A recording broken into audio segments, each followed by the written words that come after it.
네, 안녕하세요. 세종연구소의 김정섭입니다. 오늘은 방위분담 협정에 대해서 좀 알아보겠습니다. 한미 간의 방위분담 협상에 대해서 원칙적인 타결이 이루어졌다는 그런 소식이 전해진 바가 있는데요. 그 세부 내용에 대해서는 공개가 아직 이루어지지 않고 있는데, 그것은 아마도 3월 중순에 미 국방국무장관이 방한했을 때 그때 공개가 이루어질 것으로 예상이 되고 있습니다. 오늘은 방위분담 협정의 그 어떤 쟁점들이 무엇이었고 그것을 어떻게 평가할 수 있을 것인지 한번 말씀을 나눠보겠습니다. 역시 가장 큰 관심은 이제 총액 문제라고 할 수 있을 것 같은데요.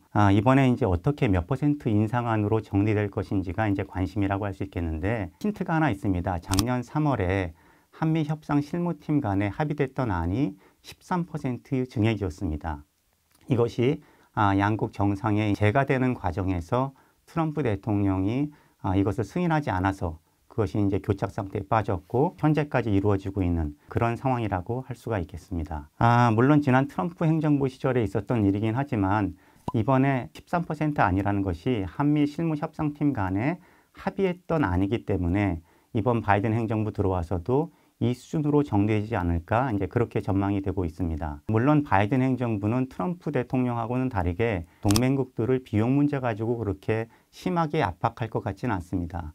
그러나 그럼에도 불구하고 미국이 여기에 대해서 이제 대폭 양보하리라고 기대하기는 어려울 것 같습니다. 미국이 동맹국에 대해서 방위비 분담을 더 내달라 이렇게 하는 것은 비단 트럼프 행정부 때 시작됐던 것은 아니고요. 그 전에 오바마 행정부 때 또는 그 전에 클린턴 행정부 때도 있었던 일이거든요. 그래서 민주공화를 막론하고 동맹국들에게 비용 분담을 더 요구하는 것이 미국 행정부의 일관된 입장이다라고 이해하면 될 것 같습니다. 2019년에 합의된 방위비 분담 금액이 총 1조 389억 원이었습니다. 그래서 이번에 만약 10% 증액이 되면 금액으로 치면 약 1,300억 좀 넘게 순충하는 그런 규모가 될 것으로 보입니다.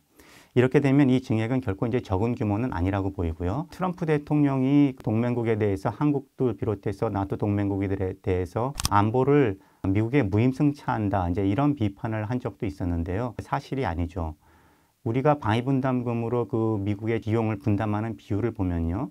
한 45%가 됩니다. 그러니까 주한미군 총 주둔 비용의 약 45%, 한 절반에 가까운 비용을 한국이 미국에 분담하고 있다는 것을 알 수가 있습니다. 또 다른 동맹국하고의 어떤 분담률을 비교해 봐서도 한국의 분담 수준이 결코 낮지가 않습니다. 총액으로 보면 일본이 물론 가장 높고 거기 그다음에 한국, 독일 순서를 보이고 있는데 경제 규모에 비교해서 보면 한국이 가장 높습니다.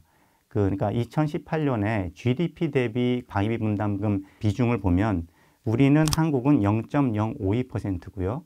일본은 0.037%, 독일이 0.015%입니다. 그러니까 경제 규모에 비해서는 우리가 다른 동맹국들에 비해서도 월등히 높은 수준으로 미국에 분담을 하고 있다라는 것을 알 수가 있습니다. 그 이제 총액과 아울러서 중요한 것이 협정 기간입니다. 2019년하고 다르게 이번에는 단연도 협정 기간이 될 것으로 이렇게 전망이 되고 있는데요. 비용 문제를 가지고 매년 이렇게 새롭게 협상하는 것이 이제 동맹의 부담이 되는 거죠. 그렇기 때문에 단년도보다는 단연도로 협상을 타결하는 것이 바람직하다고 봅니다. 실제로 그동안에 이제 한미 간의 방위 분담은 10차례 협정이 있었는데 그 마지막 10차, 그러니까 트럼프 행정부에 있었던 10차 협정만이 단년도였고 모두 단연도 협정이었습니다. 그러니까 2년 기간 또는 3년 내지는 5년의 협정 기간으로 그동안에도 해왔기 때문에 이번에도 단연도로 협정 기간을 체결하는 것이 바람직하고 또 그렇게 되리라고 봅니다. 그 협정을 단연도로 할 경우에 중요한 것이 이제 결국 그 협정 기간 중에 증가율을 또 어떻게 할 것인가가 이제 관건이 되겠습니다. 예년으로 보면은 그 전전년도 물가 상승률 뭐 이런 것들로 기준을 삼은 적이 있었는데 이번에는 어떤 기준으로 그 협정 유효 기간 중에 증액률을 설정할지가 관심이 모아지고 있습니다. 이렇게 총액과 협정 기간이 중요하지만 또 다른 쟁점들도 있습니다. 작전 지원 비용이라는 새로운 항목을 인정할 것인가라는 문제가 있습니다. 작전 지원 비용이라는 것은 뭘 말하냐면 미국의 한반도에 대한 방위 비용을 좀 더 포괄적으로 해석해서 여기에 들어가는 비용들을 모두 방위비 분담금으로 충당하자는 것이죠. 이것이 미국의 요청인데요. 매년 연례적으로 실시하는 한미 연합훈련 비용이라든지 또는 미 전략자산을 한반도에 전개할 때 들어가는 비용, 이런 비용들도 방위비 분담금으로 지원해달라라는 것이 이제 미 측의 입장입니다. 미 측이 이렇게 주장하는 논리는 미 전략자산의 전개라든지 연합훈련 이런 모든 것들도 결국엔 미국이 대한반도 방위를 위해서 들어가는 비용 아니냐. 그러니까 이것도 방위 분담금으로 지원했으면 좋겠다는 건데요. 물론 미 측 논리대로 이렇게 폭넓게 해석하면 한반도 방위를 위해 미국이 쓰는 돈은 맞습니다. 그러나 그럼에도 불구하고 이런 새로운 항목을 인정하는 것은 좀 신중할 필요가 있다고 보는데요. 왜냐하면 원래 주한미군에 대한 주둔 비용을 분담하는 것이 방위 분담의 취지였기 때문에 이렇게 새로운 항목을 인정한다는 것은 이 근본 취지를 벗어나는 것이고요. 그것은 결국 미국의 대한반도 공약, 이 커미트먼트 유지를 위한 전반적 비용으로 확대될 그럴 가능성도 있다고 봅니다. 또 다른 쟁점은 역외 미군 정비를 지원하는 문제가 있습니다.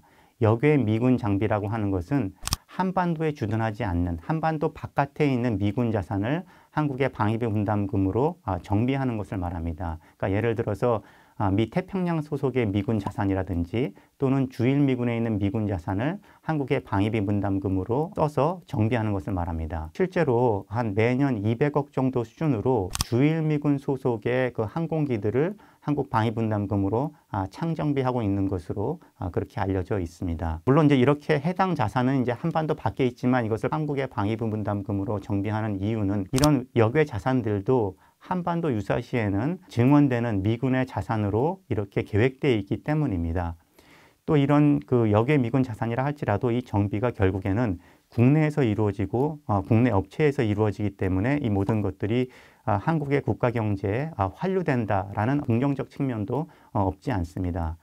그러나 그럼에도 불구하고 이렇게 역외 미군 자산을 한국의 방위비 분담금으로 이렇게 정비하는 그런 관행은 점진적으로 개선될 필요가 있다고 봅니다. 왜냐하면 이것도 역시 주한미군 주둔 비용을 분담한다는 방위비 분담금의 그 기본 취지를 좀 벗어나는 측면이 분명히 있고요. 또 이렇게 역외 자산까지 정비할 경우에 그 경계가 모호해서 확대될 그럴 가능성도 열어주는 것이기 때문에 그렇습니다.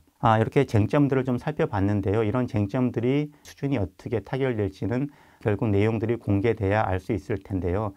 여기서 중요한 것은 바이든 행정부 출범 후에 이렇게 조속하게 이제 협상이 타결되는 것은 한미동맹에 상당히 긍정적인 신호라고 봅니다. 바이든 행정부가 출범 전부터 공언해 왔던 것이 동맹 복원이었고요. 또 우리 한국 정부로서도 지금 미 측과 함께 풀어야 될 이슈들이 상당히 많습니다. 전자권 전환이라든지 또는 북한 비핵화 문제 이런 것들이 있기 때문에 이런 비용 문제 가지고 계속해서 이렇게 시간을 보내기보다는 빨리 타결짓고 또 새로운 이슈들에 협력을 하는 것이 바람직하다고 봅니다. 그래서 방위 분담금은 이것이 합리적인 수준으로 협상이 돼야 되고 우리 국민들이 납득할 만한 수준으로 이루어져야 되는 것은 당연하다고 보고요. 그러나 여기서 이렇게 비용 분담에 머무르는 것이 아니라 한미가 공통으로 당면하고 있는 이런 문제들을 함께 풀어나갈 수 있는 그런 좋은 첫 출발이 될 수 있기를 그렇게 기대해 봅니다. 감사합니다.